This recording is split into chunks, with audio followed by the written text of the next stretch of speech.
Now let's talk about empowering the future generations, and this is through mentorship.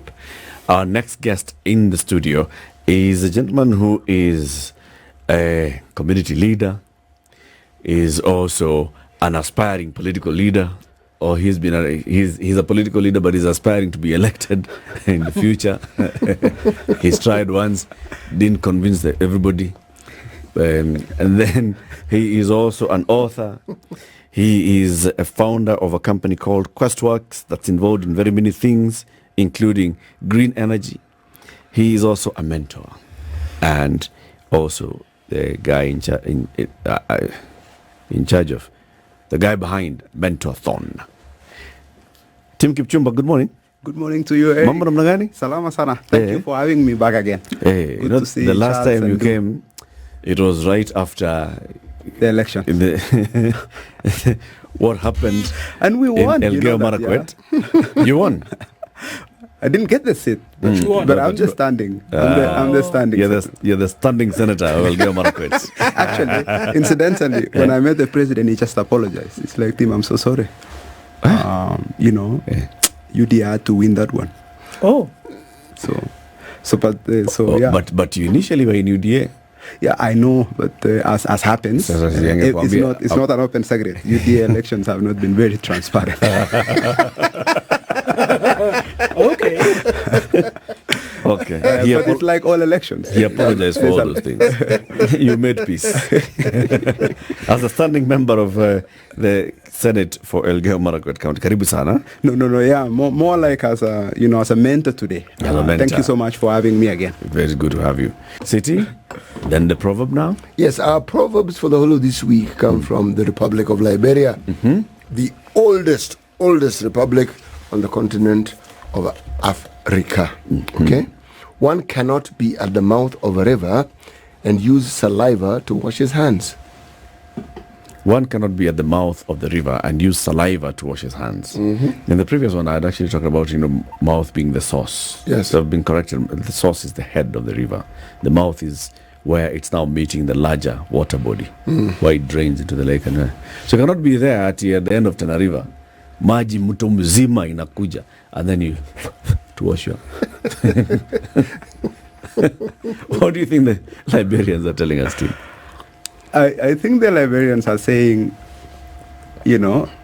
I think a lot more is expected of you. And when a lot more is expected of you, you should just use a small, tiny percentage of your potential.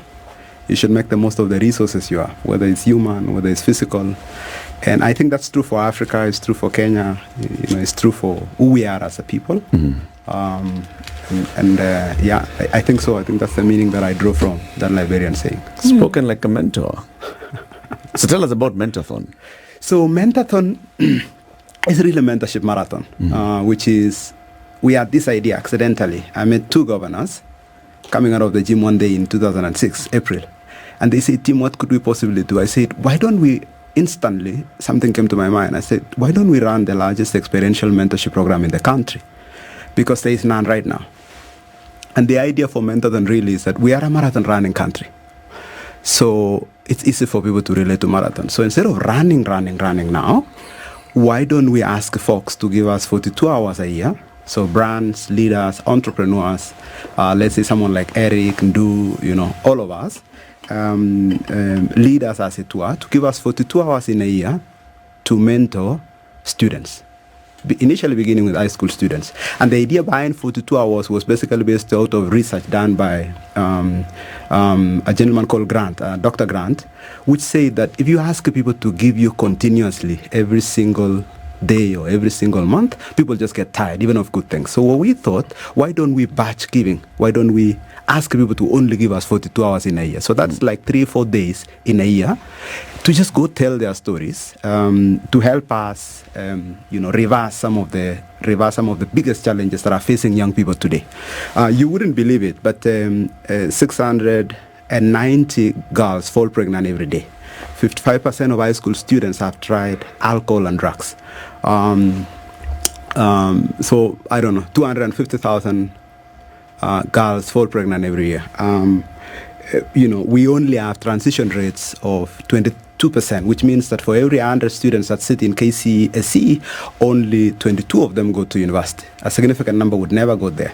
If you think about HIV infections, more than 500,000 of them.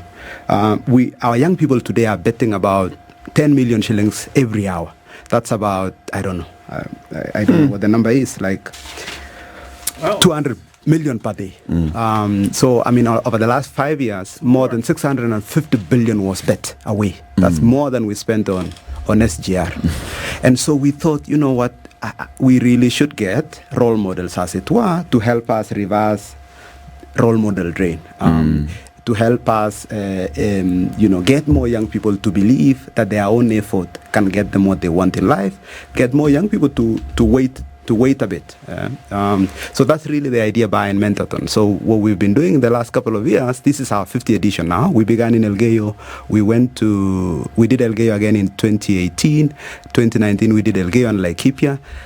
2020 we were just about to go to West Pokot, Samburu, but then COVID happened. We couldn't do experiential events. So this year we thought, you know what, why don't we begin with those counties that are affected largely by insecurity. So we'll do Elgeyo, West Pokot, Marsabit, and Baringo. And the idea really is just to get role models, to get brands to come and tell good stories, because it matters what we believe. It matters what we tell ourselves as a country. They say that if you wanted to poison a country, the first thing you do is you poison their stories. As soon as people don't believe, as soon as because the temptation typically is to believe the bad things, because good things happen very slowly, bad things move very fast. It's just easier for the human mind to relate to outrage and to relate to bad news than it is to get good stories. So for us, really to do awesome job around shaping this generation of young people, we thought if we can tell good stories, from role models, people like them, people that they can relate to, we can get started on that journey of positive transformation, as it were. So who's going to be telling these stories? And I think that's also important, because anybody can tell a story, right?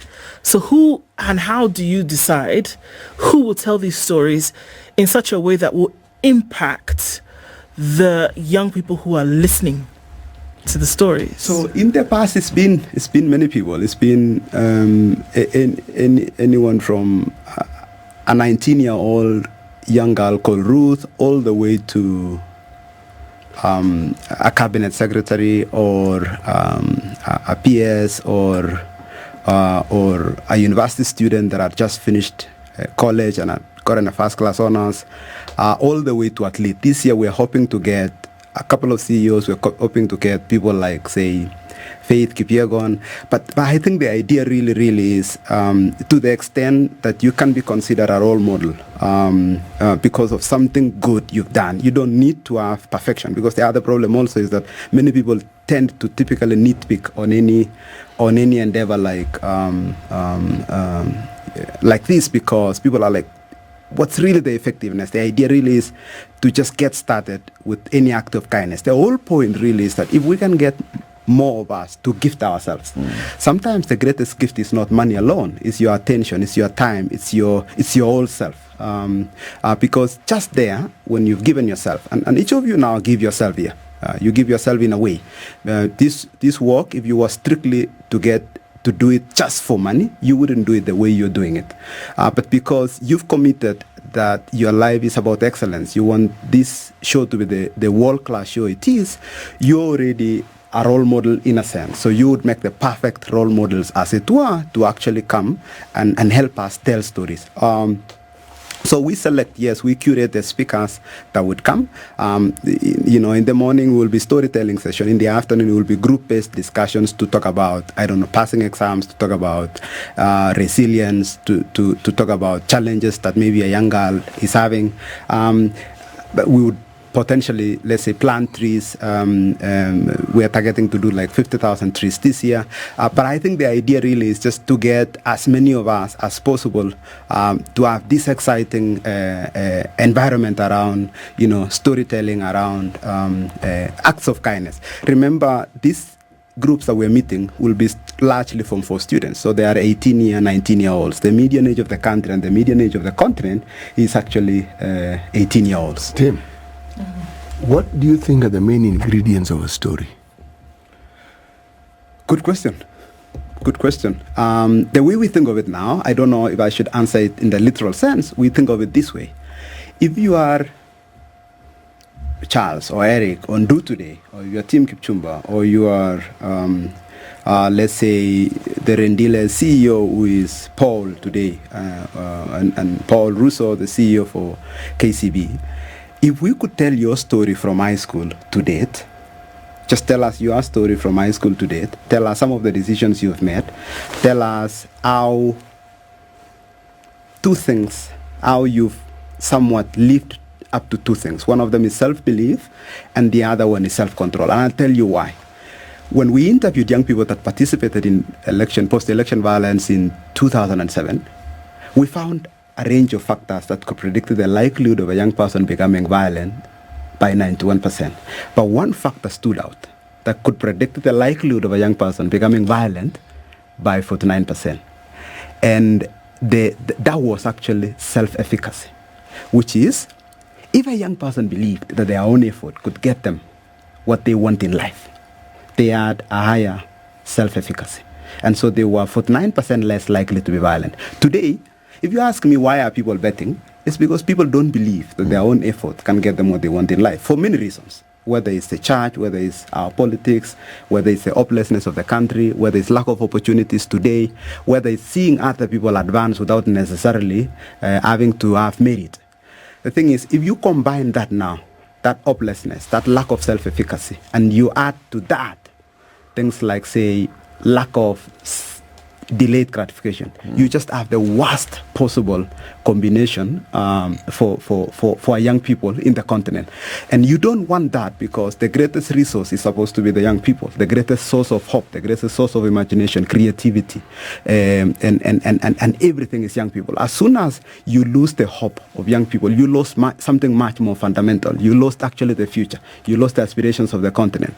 So my hope really is that with Mentorthorn, and thanks to a number of partners that have come on board, whether it's Kenya Power, EPRA, KPA, KCB, Communication Authority, COOPS, and so many more, and more people that are coming to be mentors, to be speakers, to help us plant trees. The idea really is that if we could get just a few more young people to believe that it's possible for them to make a life for themselves and to make a life for the country, and if we could get more people to participate in being a little bit more selfless by giving a little bit of their time, I think it can be amazing what we can achieve as a continent. What would you think is the thing that stands out when you tell your story? I think for the last, I don't know if it's true, but I think the thing that stands out might be resilience. Okay. People may listen to me and say, Tim, okay, you lost dad to cancer, you lost an election, you lost a lot of money running a business, you've done 3, 4, 5 businesses and have failed, but you're still fighting. You're fighting. You see, when I listen to you, since I've listened to you before, it's the way you think. You are a thinker. You never stop thinking. You never stop looking for solutions. You never stop figuring out how this thing which didn't work can work again. So you say it is resilience. The ecosystem within which you have existed and the circumstances around it that have influenced you are a constant, yes, because they happened and there's nothing that can change, but you're thinking. How can we get more young people to think? How can we get more young people to be adaptable, to be more resilient? You see, the circumstances or the environment in which we live, our socialization as we call it, plays a really important role. Because when you talk about storytelling, you don't have to verbalize a story. Most of the stories that people follow are stories that are acted out.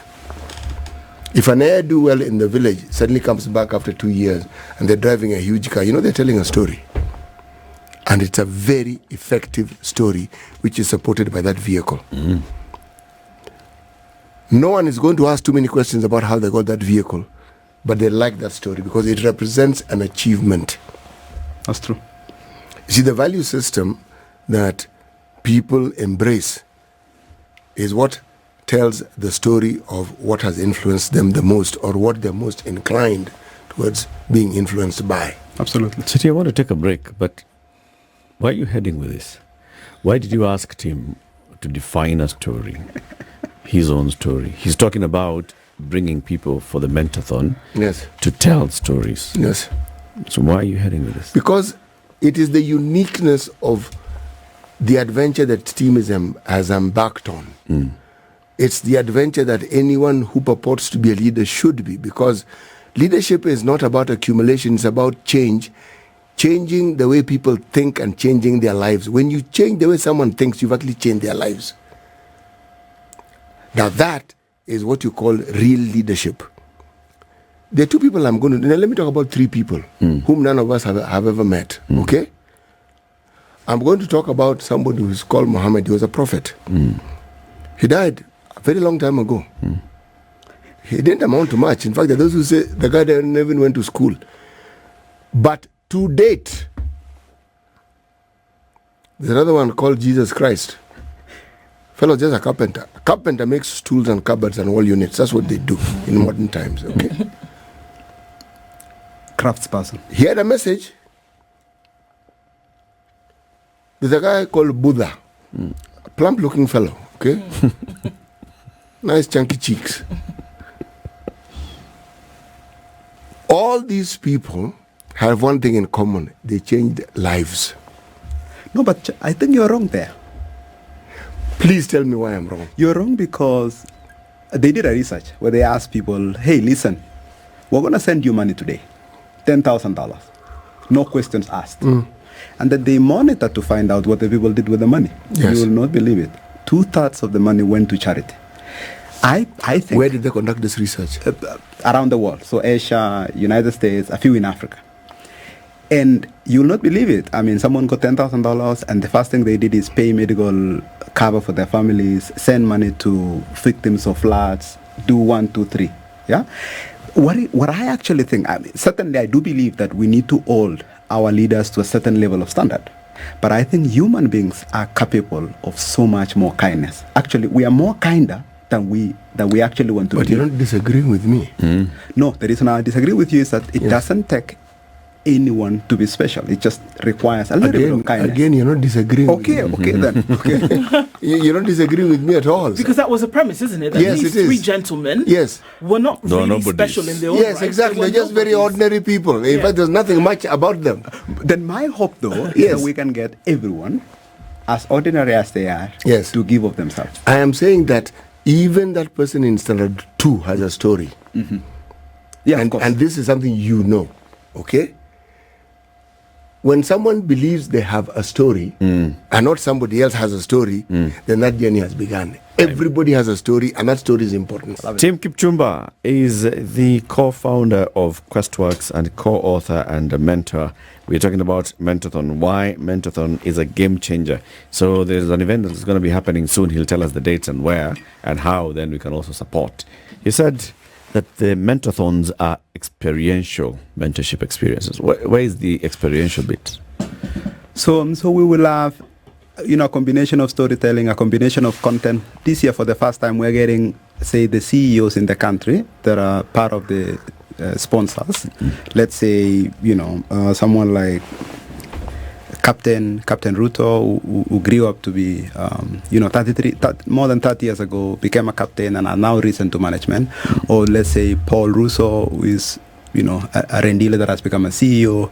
Get them to really just give us small notes that go into the books that we donate for free. Then we add that to storytelling, and then we get, some music, we get some acting, we get the young people to plant trees. We will bring together, in the case of Elgeyo Marakwet County, we will bring together all the 140 schools or so to 8 venues. And in those 8 venues, so that would mean something like 1,000 or so students. So people are excited to come back. They want to, students are generally excited to get out of school in many cases. They'll meet other students. They'll meet mentors. They might meet someone like, I don't know. maybe an engineer that works in Kenya Power or Communication Authority, and just maybe get them to really start thinking, especially now that they are on their final year or almost the final year, get them just to start getting a line of sight from where they are today to where they could be potentially 20 years from now. If we could give more young people a line of sight from where they are today, you give them something more. You give them like a sense of vision, and we've seen how powerful this can be. And I know we are calling Mentorthorn today and saying we're focusing on high school students, but I think the greater call and the larger movement really is, can we get more people to support and to give back other people and to pay forward? This being the 5th edition, right? It means that those who participated in the first edition are already past high school. Many of them are past college or they're about to graduate university. Can you tell us a difference? Can you tell that this guy actually went for mentorship? Actually, one question that I've been asked consistently is, team, how can we measure this? And I think this year, probably not this year, the year before last year when I applied for Senate, we had so many people just reach out to say, team, please ignore the naysayers. You touched our lives. We love what you did with Mentorthorn. But this year, I think we have more than 10 mentees that are now returning to be mentors. They're like, team, you touched our lives. I nearly committed suicide. When Titus mentored me, a gentleman called Paul, I got an A-. I ended up going to Kenyatta University. I'm doing this. And to be honest, I'm a product of mentorship. I've told this story before. When I was in Chebara High School, where I was, there is a young girl called Penina that came to speak to us. And we hadn't seen girls like her. In Marakwet those days, she was wearing a trouser. She was thinking she had just gotten first class honor. She was gonna go to university, and Penina was just speaking about the dreams that she had in the future. She spoke about a world that was possible with education if we could focus. She told us the story of Ben Carson, but inadvertently she ended up telling us the story of what was possible for ourselves. And that year, for the first time, we sent the highest number of students to the university.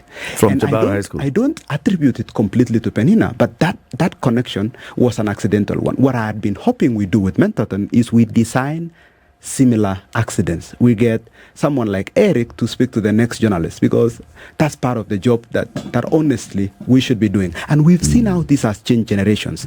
When they did a study of, say, companies in Argentina, Buenos Aires.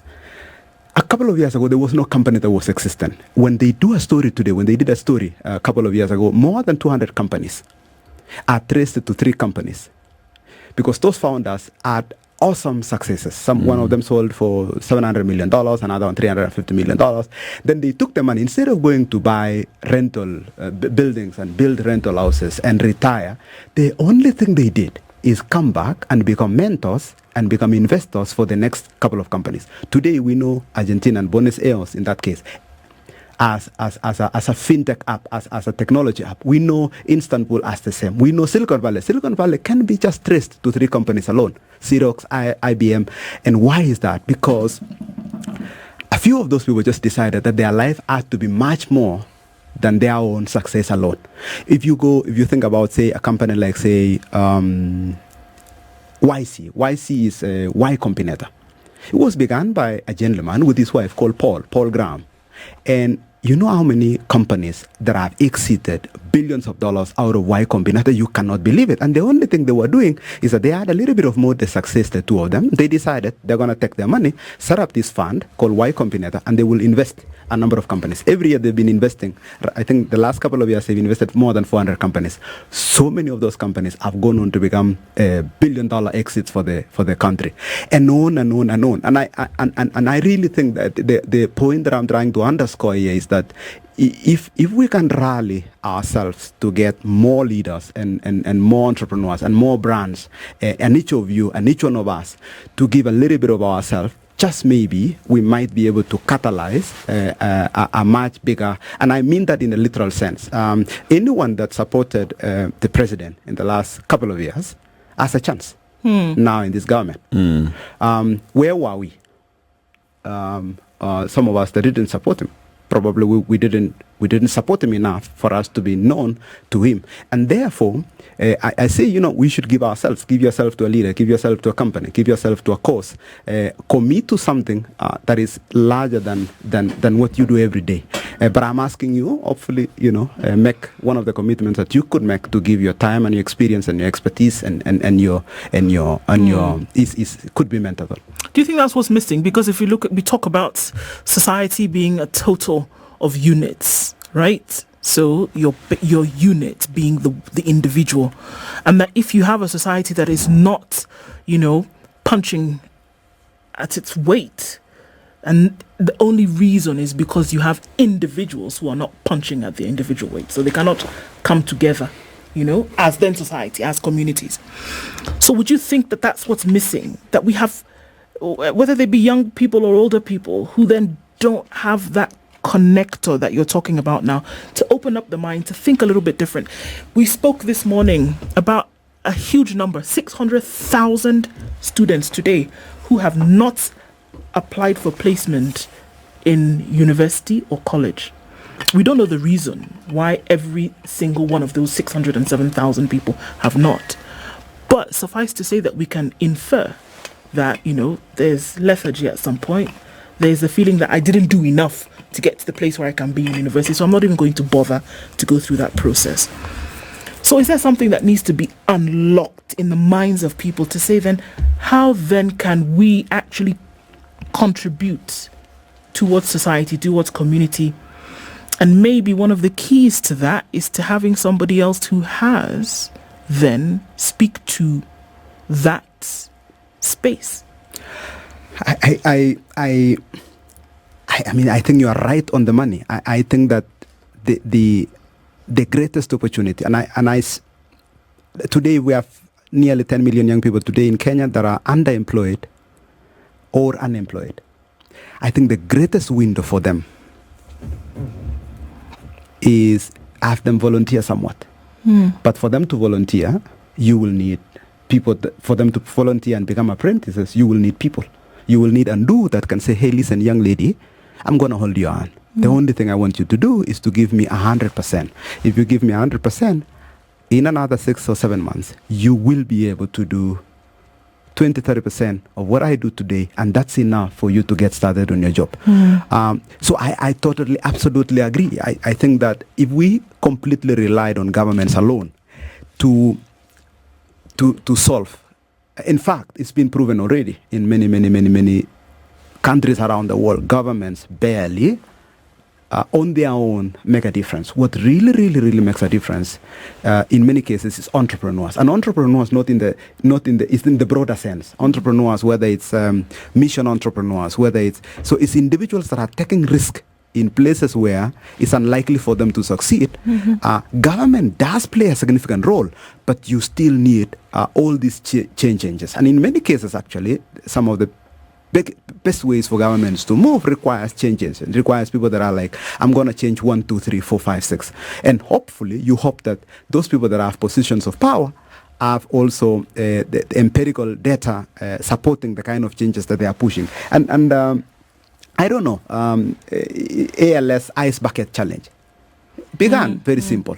People pouring ice on themselves and saying, we're going to do something about that condition called ALS. They raised more than $200 million. Whether it's Giving Tuesday, whether it's the Giving Pledge, whether it's the entrepreneur saying, you know what, we're going to commit a small portion of our assets. They estimated that if everyone were to agree to giving out 2% of their wealth, we would raise about $10 trillion to do, and you can imagine how much good that can do.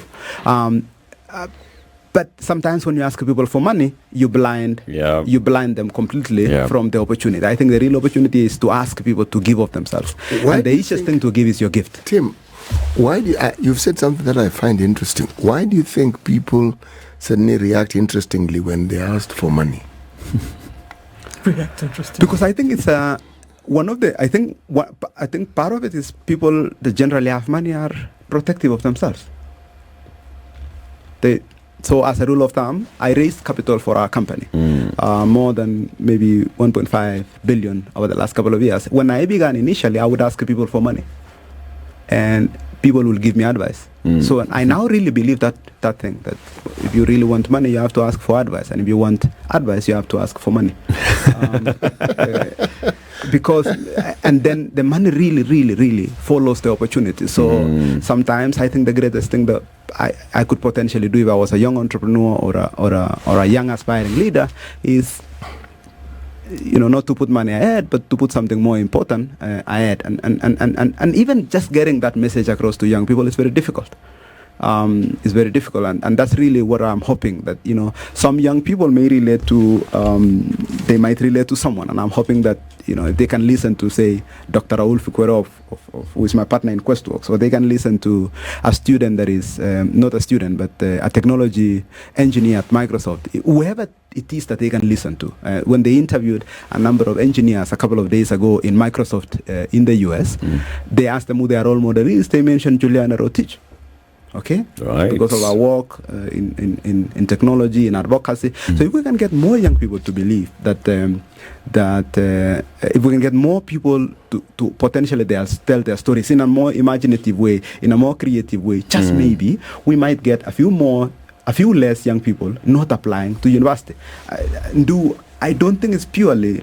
I think 500,000 young people may not apply for university, but it cannot just be that they don't feel right. Part of the other reason is that they don't see how that can be a tool for their positive transformation. They don't see why. They don't see the reason why, and that's really dangerous because and you can't blame them. Part of it is an opportunity question, but part of it is also mindset, and part of it is mindset. But part of it is also believing that they themselves can become change agents. Because if we just kept waiting for someone else to do something, nothing will ever happen. Tim, local mentors.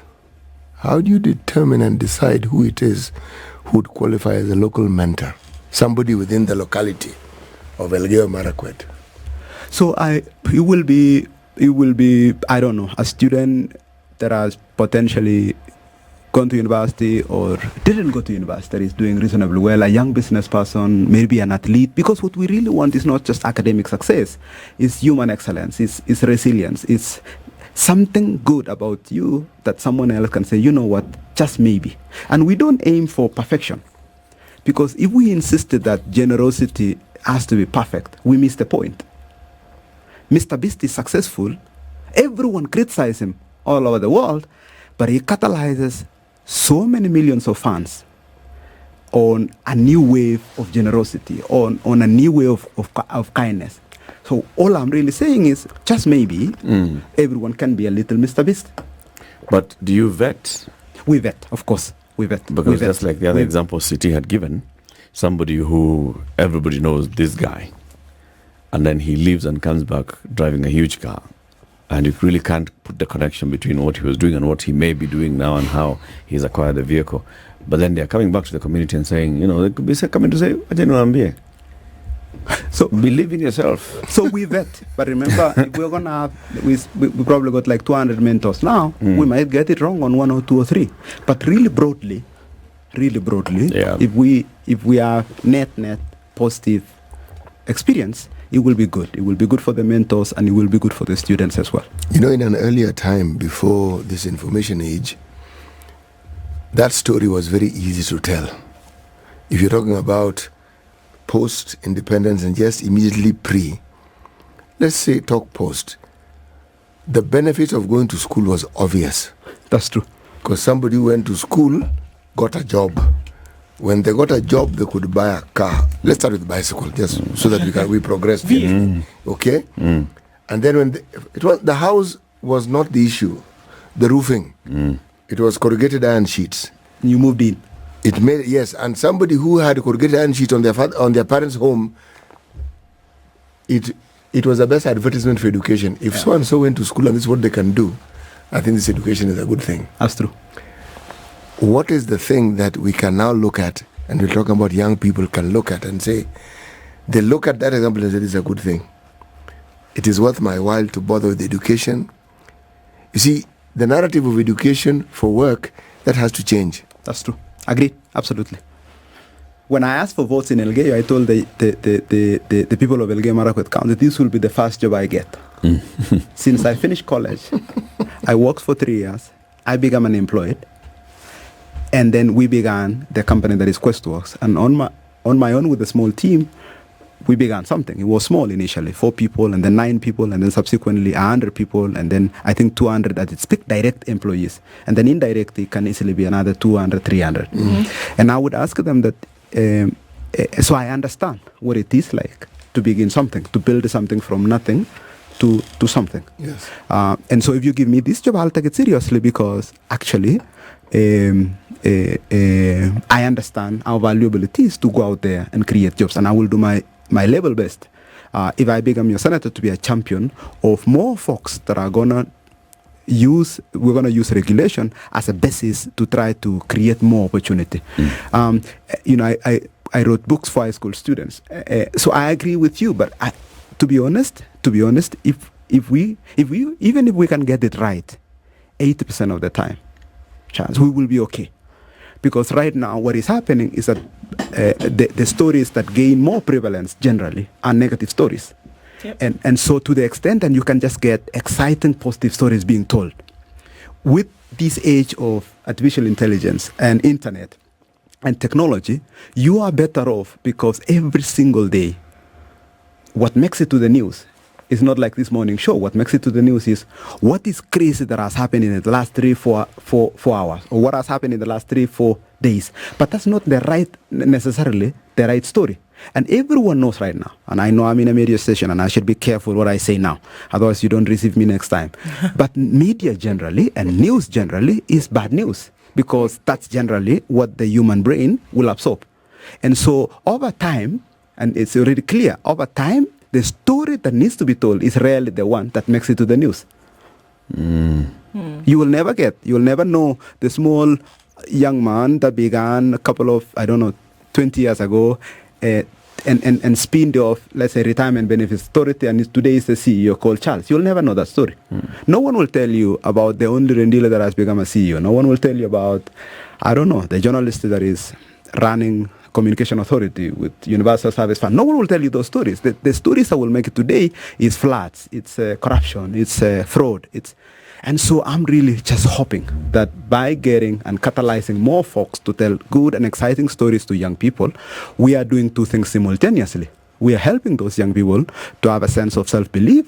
We are telling good stories that can help uplift the consciousness of the country, because there is actually something called talking down to yourself.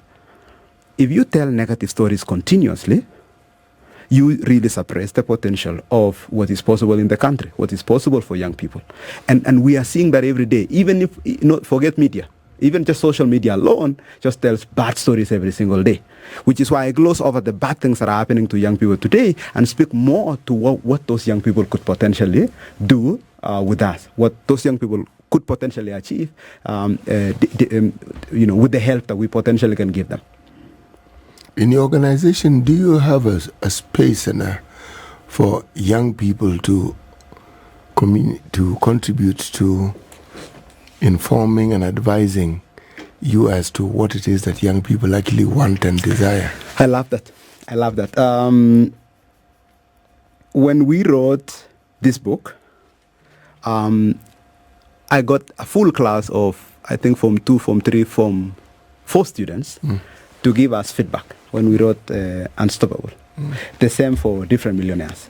Because we also realize when we speak to, say, high school students, you must be cognizant of the fact that we are very different now. Much more different than they are. So we're like, okay, give us feedback. What is it that worries you? What concerns you? What are your biggest fears? And then we use that to try to see if we can incorporate. Now in Mentorthorn, we have, 18-year-olds, 19-year-olds that, or 21-year-olds that are just beginning college, or they are in second year, third year, and they understand. They have a certain sense of the psyche of Gen Z, which is different than, say, a millennial or baby boomers, as it were. So we don't pretend to know everything, but what we also now do is we speak to the principal, we speak to the guiding and counseling teachers and say, listen, what are the biggest challenges that you face? And then using that information, we sort of see how we can curate the mentorship and the storytelling and maybe even the group discussions when we end up doing So, but I'm hoping, I mean, we are still a startup as it were, because we've been doing this as a volunteer effort, but I'm really, really excited with the level of support that we're getting now, with having Standard Group, having KT and having Spice as a media partner. And you're not, like you're giving us partnership now for free. You're really saying you want media to be a force of good. So I know I'm lecturing here, but the truth is you've given us this platform to say we want to be part of that story team. We like what Mentorthorn is doing, and we want Standard Group largely and as a group to really be part of that change agent, because just maybe it might be possible for us to make this national. And if we make this national, if we have 3 million, 4 million people that are working in Kenya, and they each go out to just do their own variations of Mentorthorn. They each go to tell their own stories. They each commit to give us 42 hours in a year, or they each commit to adopt a school, whether it's their primary school or their secondary school. I mean, the level of change we can achieve, and actually the level of happiness and meaning we can each achieve is amazing. Every time we come back from Mentorthorn, the biggest beneficiaries typically are the mentors and the speakers. And the brands, they're like, oh my goodness, Nairobi can make you selfish. You're always running around. You're like constantly worried. But when you go and meet people that truly, genuinely need, you have perspective. And that perspective just makes you happy, which is why we typically want it to be like 42 hours. Because then there's a road trip, we have dinner, which is fully sponsored by our partners, and then we do mentorship for day one, mentorship for day two, and then on the last day, we do tree planting and all those things. And then on the last day, we will have Nyama Choma, we will have tourism, we will promote the county tourism. So imagine we go to Marsabit, we'll have fantastic photos out of Marsabit, or Baringo, or Elgeyo Marakwet County. Then we promote tourism, we promote something local about the people, something cultural about the people. But more importantly, we've now built this experience that says, you know what, giving back can be fun, can be exciting, and can be sexy. If we can get to the place where people think kindness is cool and sexy, man, you've just changed the world, because that makes people happy, gives them meaning, but more importantly, changes lives. Sure. But the problem is today it's not. So I guess I kind of bleed into what my question was going to be, and I think you just started off on that, is that then what potential then does this have to be able to achieve in the country when we then talk about tapping into the mind, essentially mind over matter kind of thing. So what potential then does there exist for real change to come about? So I think the greatest opportunity, honestly, is that you will have, CEOs, you'll have entrepreneurs, you'll have media professionals, you'll have people from different professions that have, 20, 30 years of distilled experience that young people could potentially tap. And that is just powerful, because you can never really buy that. You can never really buy the advice, Eric, you can give to a young person to short circuit from where they are when they're thinking about college to where they could get to you. You can't. You just can't. There are lessons that are never written about how to potentially advance. And I think the biggest beneficiaries end up becoming the people that are takers. They did a research on who wins. Is it givers, takers, or is it matchers? So givers are people that just almost automatically, when they meet you, they are like, what can I do for you? And matchers are like, what can I do, but I still get something? And takers are like, what can I get? Of course, the people that want the most, whether it's engineers, salespeople, were the givers. But the people that also lost the most were the givers, because they were taken advantage of. Right. And so the question ends up becoming, how then can givers do better? And so what people do is that they ask the three questions: why, when, and to whom. Why? Because you really, really want to make sure that you have a really strong why as to why you're doing what you're doing. If you are forced to do something, you wouldn't want it. But if you're also serving people that you want to serve, like young students, you are even more energized. Yeah. And so I think the potential is that we could potentially get 2 million people giving their time, 42 hours a year, and more than 2 million, 10 million young people potentially getting transformed. So when is the next Mentorthorn? So we will have the first Mentorthorn in Elgeyo end of this month, so 29th, 30th and 31st. But in June we will have potentially Marsabit and West Pokot, and in July Baringo. The Elgeyo one begins in 28, with stakeholder sessions, governor hosting teachers, hosting principals, hosting a couple of stakeholders to do something like baselining and say, what did we do right? What didn't we do wrong last year? What can we do to improve? And then we do mentorship, and then we do tree planting, and then come back. And I'm hoping that in the coming years we can expand out of that peace circuit of Marsabit, West Pokot, and Elgeyo and Baringo to now potentially other parts of the country. Other parts. You'll come to Kajiado. Tim Kipchumba, co-founder of Questworks and a co-author and mentor, and also very much involved with MENTORTHORN. Thank you very much for joining us. This is The Situation Room, the only way to start your day.